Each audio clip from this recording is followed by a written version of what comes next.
The gravel of the long driveway leading up to my daughter's place in Tauranga still felt familiar under my old leather boots, even though I hadn't walked it in nearly 4 months.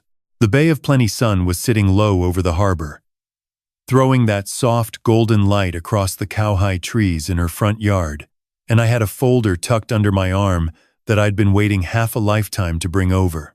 My name is Hamish Crawford. I'm 68 years old, a retired marine engineer who spent 34 years working on container ships out of Mount Maunganui port.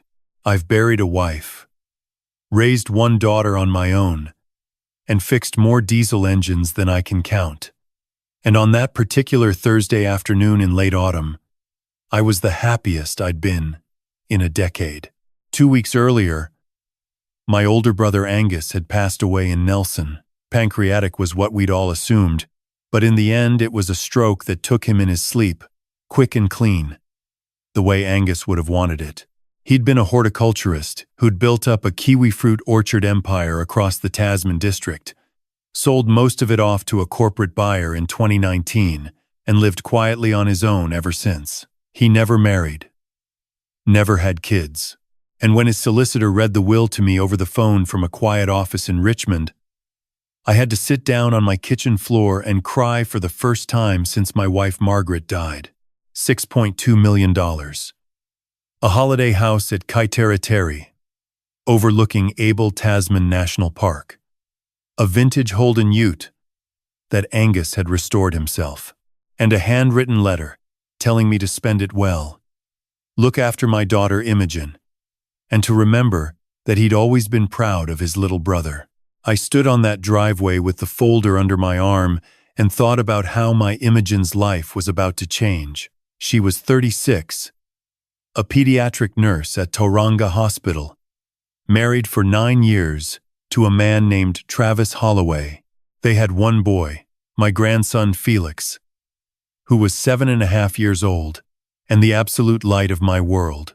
They lived in a tidy 3-bedroom weatherboard house in Pies Paw, the kind of place where the mortgage feels heavy on a nurse's wage. I was going to fix all of that today. I walked around the side of the house, the way I always did, past the lemon tree Imogen had planted when Felix was born, and headed for the back deck where I could already smell sausages on the barbecue. Travis liked to grill on Thursday afternoons. It was the one domestic ritual I'd come to associate with him over the years. Then I heard his voice. He was on the phone, standing just inside the open ranch slider, his back to me. I couldn't see Imogen anywhere. I stopped walking.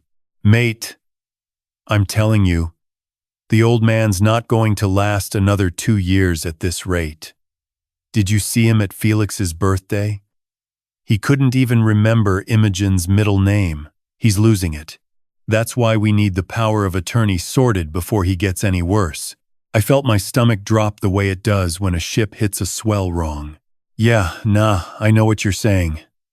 But here's the thing. The brother's estate. 6 million plus. Imogen's the only living relative once Hamish goes. The cottage at Kaiteriteri alone is worth, what, 1.5? And the orchard money's just sitting there in some boring term deposit doing nothing. Nothing, mate. We could be in Queenstown by Christmas if we play this right. I didn't move. I couldn't move.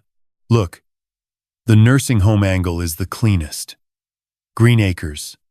Care up in Hamilton, they'll take him no questions asked if we get the medical sign-off. I've got a mate at the GP clinic who owes me a favor. We get the diagnosis on paper. We get the POA. Then we move the assets into a family trust with me and Imogen as trustees. Hamish gets a nice little room, 3 meals a day, doesn't have to worry about a thing. Everyone wins. He laughed then. A short, cold little laugh that I will hear in my dreams until the day I die. Imogen? Mate, she'll do whatever I say. She's exhausted from work. She's worried about her old man. She'll sign anything if I frame it right. The hard part's keeping her from feeling guilty afterwards. But once Felix is in private school, and we've got the new place at Mount Maunganui, she'll forget all about it. Trust me. I stepped backwards very, very slowly. My boots made the smallest crunch on the gravel and I froze. But Travis was too busy laughing at his own cleverness to notice. I walked back to my car. I sat in the driver's seat with the folder on my lap and stared at the steering wheel for what felt like an hour. My hands were shaking. Not from age, from rage. I drove home to Papamoa Beach without telling them I'd ever been there. That night I sat on my back porch watching the waves come in, and I made some decisions. The first one was that Travis Holloway had just made the worst mistake of his entire life. The second one was that he was never going to see it coming. The third one, and this was the hardest, was that I couldn't trust my own daughter yet. Not until I knew for certain whether she was a co-conspirator or another victim. For the next 3 weeks, I became the world's greatest actor. I started forgetting things on purpose during phone calls with Imogen. Little things at first. The name of her old dog. The street where we used to live in Mount Maunganui when she was a teenager. I'd pause mid-sentence. I'd say, "What was I just saying? Love." I'd repeat questions I'd already asked. I watched her tone change from concerned to alarmed, and I felt sick about it. But I kept going. Then I started getting confused about money. I called her one Sunday and asked if she remembered how to do online banking because I couldn't quite work out the new app. I told her I'd accidentally paid my power bill twice. I asked her if $400 was a lot for groceries because I couldn't remember what things should cost anymore. She came over on a Tuesday with Travis. That was the test. I made tea for them in chipped mugs I deliberately took out of the wrong cupboard. I called Felix by his cousin's name once, then corrected myself with a confused little chuckle.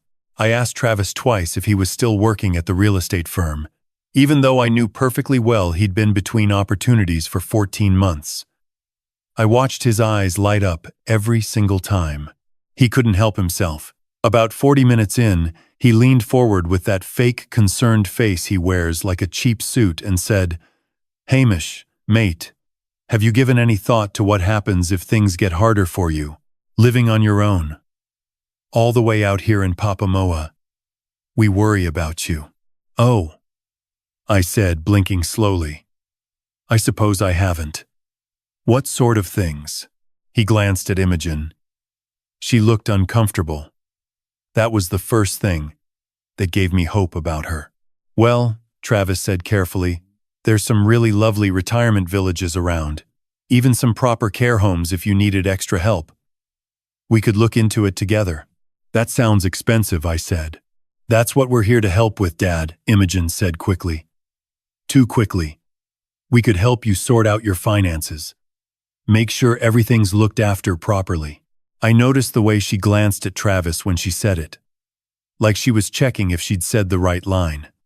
My heart broke a little, but it also told me something important. She was being coached. She wasn't the architect of this. She was being walked through it like a child. "That'd be lovely," I said. "I get so muddled with paperwork these days." When they left, Travis hugged me. He actually hugged me. I had to grip the door frame so I didn't shove him through it. The next morning I drove to a solicitor in Hamilton.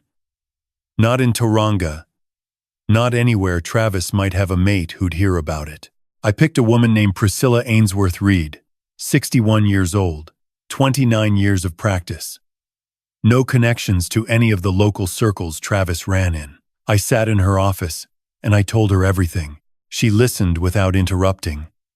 When I finished, she put down her pen and said, "Mr. Crawford, I've been doing estate law for nearly 3 decades. What you're describing is elder financial abuse and conspiracy to commit fraud.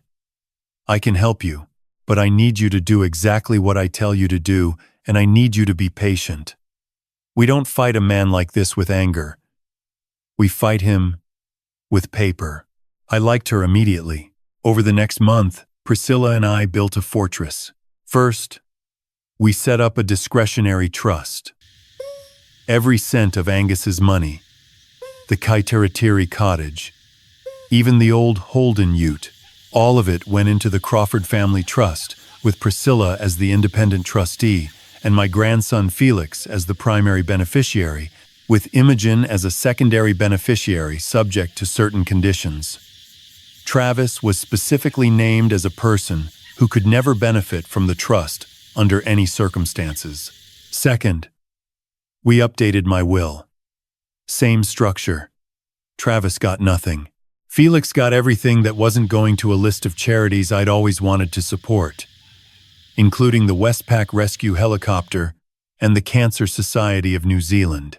Third, and this is the part Priscilla insisted on, we got me a full medical and cognitive assessment from a specialist geriatrician at Waikato Hospital. The doctor put me through a 2-hour battery of tests: memory recall, problem solving, reasoning, the lot. The report came back in writing.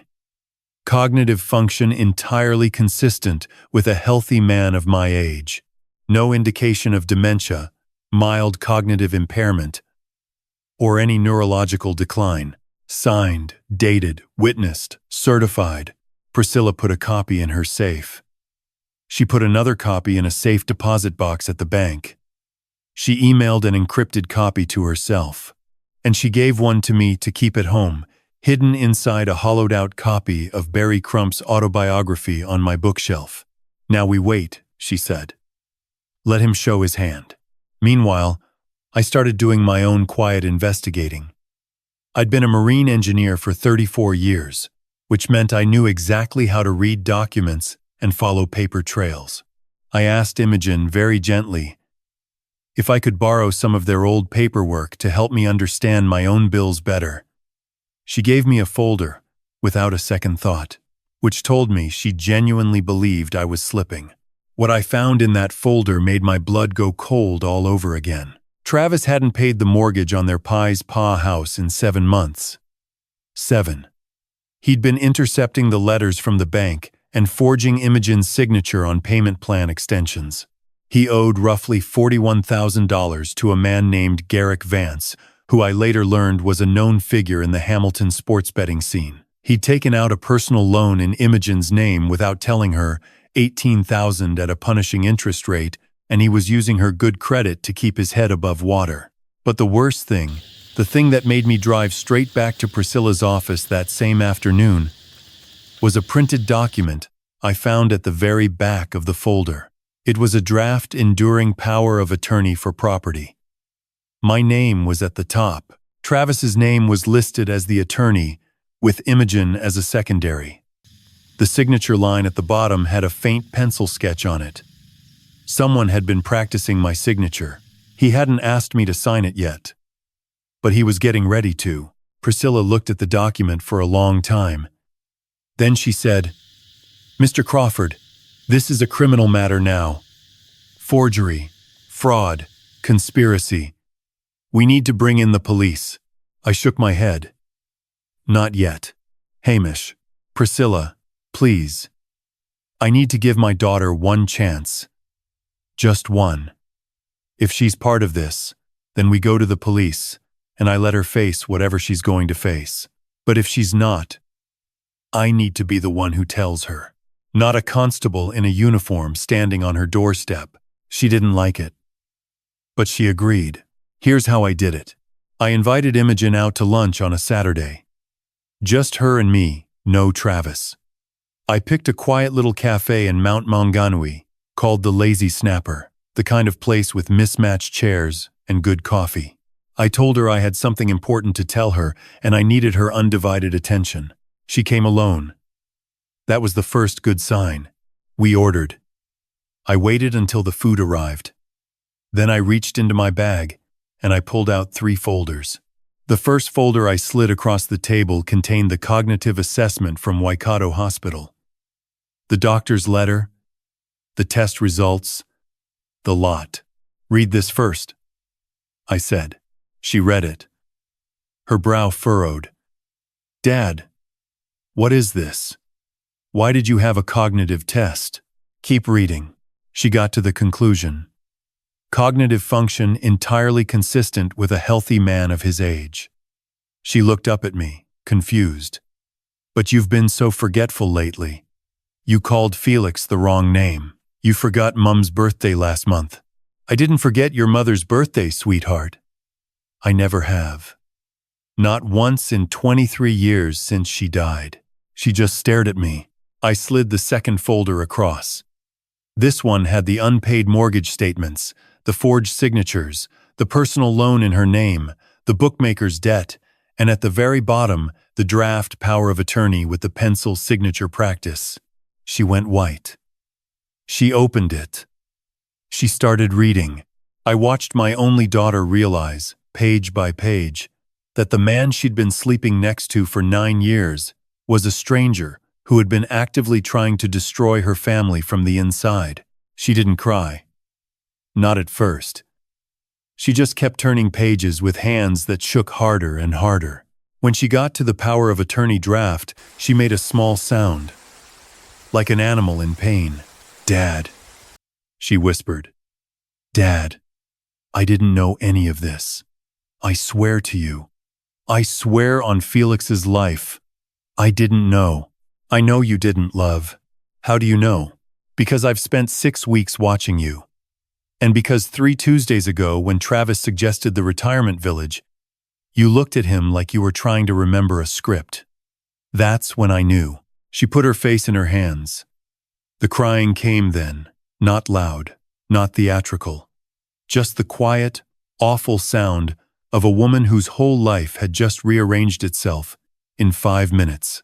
"There's a third folder," I said gently. She looked up. I slid it across. This one was different. This one was hope. Inside was a copy of the Crawford family trust deed. The full inheritance from her uncle Angus, structured so that Felix's education, university, first home deposit, all of it was guaranteed for life. A separate provision that gave Imogen a substantial monthly income. Conditional on one thing only. She read the condition. She looked up at me. "You want me to leave him. I want you to make a choice, Imogen. I'm not going to tell you what to do, but I'm telling you that if you stay with him, knowing what you now know, then I can't put a single dollar near him, not for your sake, and especially not for Felix's. The trust protects you both, but only if you're willing to protect yourselves." She was quiet for a long time. Then she said, "How much does he owe?" "In total, roughly $70,000, including the mortgage arrears." "And that's just what I found. There could be more." She nodded slowly. I could see her thinking the way her mother used to think. Imogen had always had Margaret's mind underneath all that softness. "Dad, I need to ask you something, and I need you to be honest with me. Did you set this up to make me leave him? Or did you just find what was already there?" "Sweetheart, I went to your house 6 weeks ago to tell you about your uncle's money. I overheard your husband on the phone planning to put me in a nursing home and steal it. Everything I've done since then has been because of what he did. Not what I wanted." She closed her eyes. She nodded once. "Okay. Okay, what?" "Okay. I'm done. I want him out of my house and out of my son's life by the end of the month." That was the moment I knew my Imogen was going to be all right. The next 2 weeks moved fast. Priscilla took the documents I'd gathered to the police. A detective from the Bay of Plenty Fraud Unit, a quiet woman named Sergeant Wedu Panyora, took the case personally. Travis was arrested at the real estate firm where he'd just started a new job on a Wednesday morning in front of his new colleagues. The charges were forgery, attempted fraud, identity theft regarding the loan in Imogen's name, and conspiracy to commit fraud against an elder. He tried to call Imogen from the station. She didn't answer. He tried to call me. I didn't answer either. His lawyer reached out about a plea deal. Priscilla and the Crown were not interested in a deal. The trial took place 6 months later in the Hamilton District Court. Travis pleaded not guilty, which was a mistake, because the evidence was overwhelming, and the jury took less than 3 hours to convict him on all charges. The judge sentenced him to 4 years and 2 months in prison, with a non-parole period of 2 years. The judge also ordered restitution for the personal loan and noted in his sentencing remarks that this case represented a calculated and cynical attempt to exploit a perceived vulnerability in an elderly family member. Imogen filed for divorce while he was on remand. It was uncontested. Felix is 9 now. He doesn't ask about his father much anymore, although we've never lied to him. When he's older and he asks the harder questions, we'll answer them honestly. Imogen and I agreed on that early on. She moved into a townhouse in Welcome Bay with Felix, paid for outright by the trust. She's still nursing at Tauranga Hospital, but she dropped down to 4 days a week so she can be home for Felix after school. She started seeing a counselor, which she says is helping. She's also started seeing a man named Jonah, a fellow she met at her sister's wedding, a librarian at the public library, who is the gentlest soul I have ever met. I like him. Felix likes him. That's all that matters for now. I kept the Kaituriteri cottage. We spend our summers there, the 3 of us, sometimes 4 when Jonah comes along. Felix has learned to fish for kahawai off the rocks at the south end of the beach. He's getting good at it. Last summer he caught a snapper bigger than my forearm, and the look on his face when I helped him land, it was worth more than every dollar Angus left me. I sold the Orchard Money's term deposit and put it into something more sensible. Some of it went into the trust. Some of it went into a fund that pays for 2 scholarships every year at Waikato University for students from rural backgrounds who want to study horticulture. Angus would have liked that. I think about that Thursday afternoon a lot. The gravel under my boots. The folder under my arm. The smell of sausages on the barbecue. How close I came to walking onto that deck and handing my daughter and her husband a key to a vault that one of them was planning to use to lock me away. If I hadn't paused. If I hadn't heard him on the phone. If I'd come around the front, the way I usually did. The way Travis was probably expecting. It chills me, even now. Here is what I learned. And I hope if you're listening to my story, you'll take some of these lessons with you. Never assume the people who love you can't also be coached. Imogen wasn't a bad person. She was an exhausted mother, married to a manipulator who knew exactly how to phrase things to get her cooperation. Manipulation doesn't always look like villains in films. Sometimes it looks like a tired woman, repeating lines she's been gently fed over months. Never let anyone, not even your children, rush you into giving up your independence. Power of attorney, enduring guardianship, joint accounts, signing your home over for tax reasons. These are the tools of love when handled correctly and the tools of theft when handled wrongly. Get your own lawyer. Not your son-in-law's mate. Not the family friend. Your own. Hired by you. Paid by you. Working for you alone. Always document your own mind. A simple cognitive assessment from a doctor, kept somewhere safe, is the single best protection an older person has against accusations of incompetence. It costs a few $100s. It might save you everything you own. Listen to the small voice that tells you something is wrong. I almost ignored what I heard through that screen door. I almost convinced myself I'd misunderstood, that my son-in-law couldn't possibly mean what he seemed to mean. The voice that says, "Wait, that's not right," is older than us. It comes from somewhere ancient. Trust it. And never, ever let anyone make you feel old before your time. 68 is not the doorway to the grave. It is the threshold of the years where you finally have the wisdom, the patience, and the resources to fight back when fighting back becomes necessary. Don't let some 41-year-old chancer in a cheap suit convince you otherwise. I sit on my porch in Papamoa Beach most evenings now, watching the same waves I've watched my whole life. My grandson runs along the sand with a kite his mother bought him. My daughter laughs at something her boyfriend says.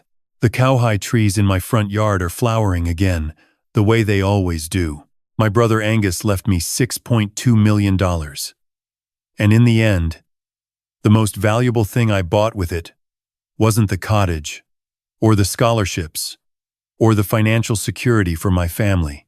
The most valuable thing I bought with it was time. Time with the people who actually love me.